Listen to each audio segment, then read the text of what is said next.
sun cast its golden hue over the bustling city of Ouagadougou as Captain Ibrahim Traore, the interim president of Burkina Faso, sat in his modest office, poring over reports detailing the nation's security challenges. Since his rise to power in 2022, Traore had been a symbol of hope for many, especially the youth and Pan-Africanists who saw in him a leader unafraid to stand up to foreign influence. His military background, including his service in the UN peacekeeping force in Mali and his leadership in anti-terrorism operations, had earned him respect both domestically and internationally. But before we dive into what happens next, I'd love to know, where are you tuning in from today? Drop a comment below, and please like the video. Thank you. Amidst the reports, one particular document caught his attention. A surveillance report detailing the movements of a foreign journalist named Julien Morel. Morel had arrived in Burkina Faso under the pretense of documenting the nation's security landscape. However, his activities raised suspicions. Frequent visits to military zones, late-night encrypted communications, and an unusual interest in infrastructure layouts. Traore's instincts, honed from years in the military, sensed something amiss. He convened a discreet meeting with his intelligence chief. Monitor him closely, Traore instructed, but do not alert him. We need to understand his true intentions. Over the next few weeks, Morel's actions became increasingly dubious. He was seen photographing military installations, engaging in hushed conversations with local guards, and making nightly calls using foreign SIM cards. The intelligence team intercepted communications linking Morel to a known French military contractor operating under diplomatic cover in West Africa. Rather than arresting Morel immediately, Traore devised a plan to expose him publicly. He organized a press conference, inviting select local journalists and, notably, Morel himself. The setting was intentionally austere, a stark room with minimal furnishings designed to put Morel off balance. As the conference commenced, Traore addressed the attendees. "Today, we discuss transparency and truth," he began. "Mr. Morel, you've been documenting our nation's challenges. Perhaps you can share your findings." Morel, caught off guard, stammered, "Yes, Mr. President. I've been exploring the security issues and the resilience of your people." Traore nodded. "Indeed. And during your explorations, did you find it necessary to map our military installations and communicate with foreign operatives?" The room fell silent. Traore signaled to an aide, who presented evidence. Photographs of Morel near restricted areas, transcripts of his encrypted messages, and a map detailing strategic locations labeled for review. Côte d'Ivoire client. Morel's face turned pale. "This is a misunderstanding," he protested. Traore remained composed. "The people of Burkina Faso have the right to know who walks among them under false pretenses." The press conference, broadcast live, sent shockwaves across the nation and beyond. Citizens gathered around televisions and radios, witnessing their leader confront foreign espionage with dignity and resolve.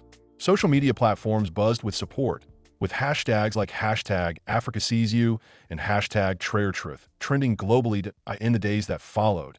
International reactions varied.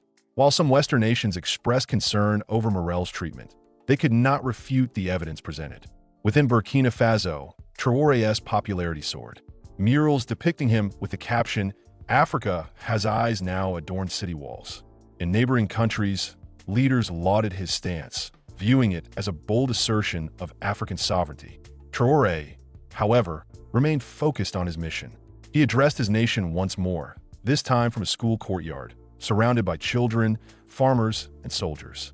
"They come with cameras, not to tell our story, but to steal it," he declared. "But we are no longer blind. We see you now." The crowd erupted in applause, their voices echoing the sentiment. Julien Morel was detained, awaiting trial for unauthorized surveillance and national security breaches. His case served as a cautionary tale, a reminder that Burkina Faso, under Traore's leadership, would not tolerate infringements on its sovereignty as the sun set over Ouagadougou.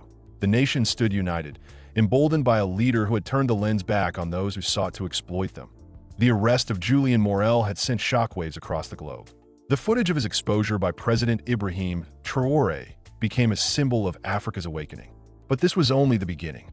The revelation of Morel's espionage activities prompted a deeper investigation into foreign interference in Burkina Faso. Traore convened a secret meeting with his top intelligence officials.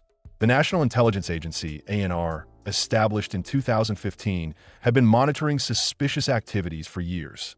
Now, with the evidence against Morel, they had the impetus to act decisively.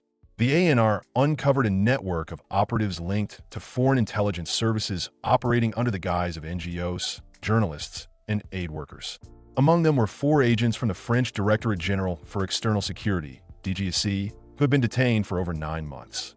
Negotiations for their release had failed, and tensions between Burkina Faso and France escalated. In response, Traore intensified efforts to strengthen Burkina Faso's sovereignty. He sought new alliances, turning to Russia for support. Russian paramilitaries, including members of the Brigade Bear, were seen alongside Traore during official ceremonies, signaling a shift in the country's foreign policy.